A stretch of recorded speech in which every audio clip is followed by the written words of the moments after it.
Morning students, आप सभी का BSc second year government college Suratgarh में हार्दिक स्वागत।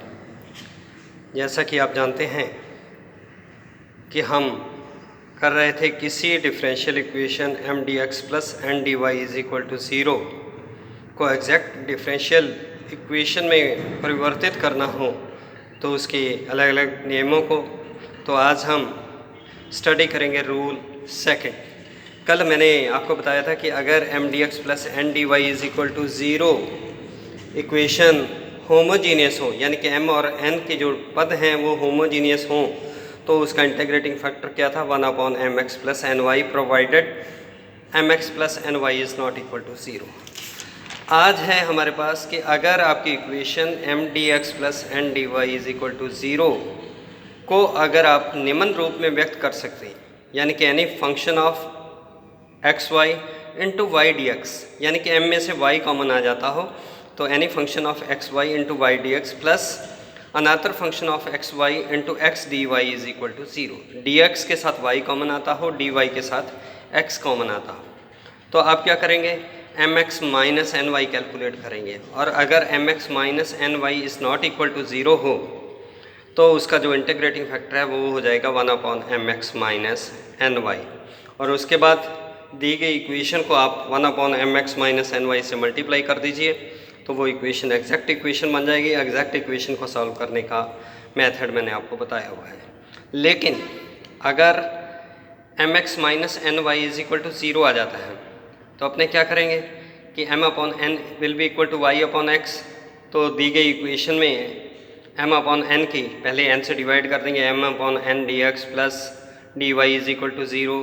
तो m/n की वैल्यू आप सब्स्टिट्यूट कर दोगे और उसके बाद वेरिएबल्स को सॉल्व करोगे सेपरेट करते हुए, तो आपके पास इक्वेशन आ जाएगी X Y is equal to C. यानी कि अगर M x minus N Y is equal to zero है तो हमेशा आपके पास एक ही सोल्यूशन रहेगा, X Y is equal to C. लेकिन अगर M x minus N Y is not equal to zero है तो फिर उसका integrating factor 1/mx minus N Y, और दी गई इक्वेशन को उससे मल्टीप्लाई करते हुए आप उसका हल ज्ञात करेंगे। अब मैं एक न्यूमेरिकल लेता हूँ कि X Y square plus 2x² Y cube D x plus x² Y minus x³ Y square D Y is equal to zero. तो ये होमोजीनियस तो नहीं है, तो इसलिए पहला मेथड तो इस पर अप्लाई नहीं हो सकता।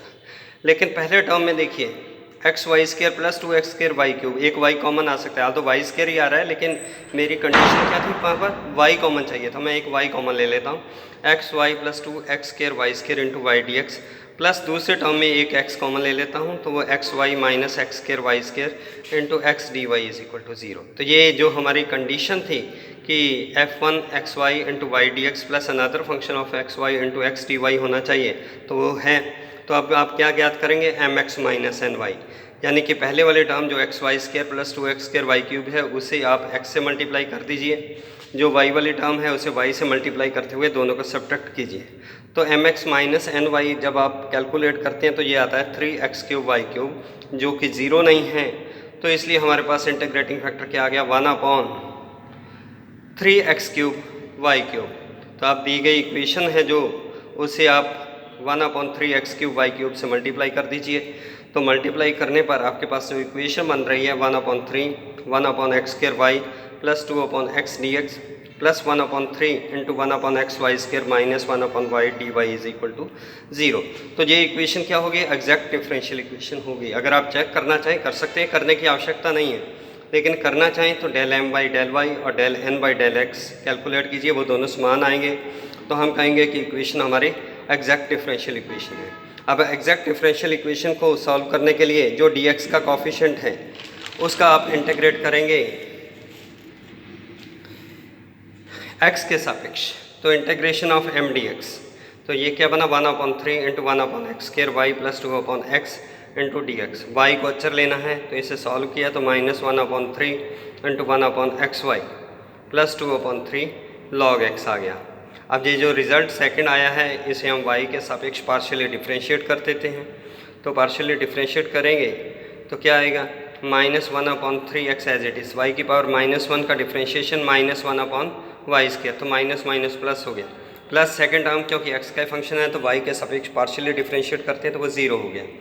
ये जो रिज़ल्ट आया del y of m dx, इसको n में से सब्ट्रैक्ट कीजिए और जो रिज़ल्ट आता है उसे इंटीग्रेट कर दीजिए y के सापेक्ष। तो आप देख रहे हैं 1/3xy² माइनस 1/3y, यानी कि जो n था उसमें से हमने del y of m dx subtract किया तो 1/3xy² कैंसिल आ गया, तो बाकी क्या रहा -1/3y dy। इसका आपने इंटीग्रेट किया, -1/3 बाहर चला गया, 1/y dy का इंटीग्रेशन log y।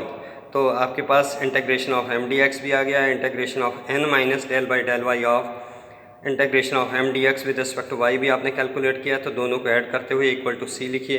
तो क्या क्या आ गया आपके पास -1/3xy plus 2/3 log x minus 1/3 log y is equal to c।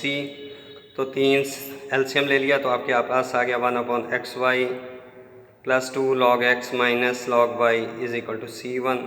इसे सॉल्व किया तो log m minus log n use करते हुए आपके पास रिज़ल्ट आ गया।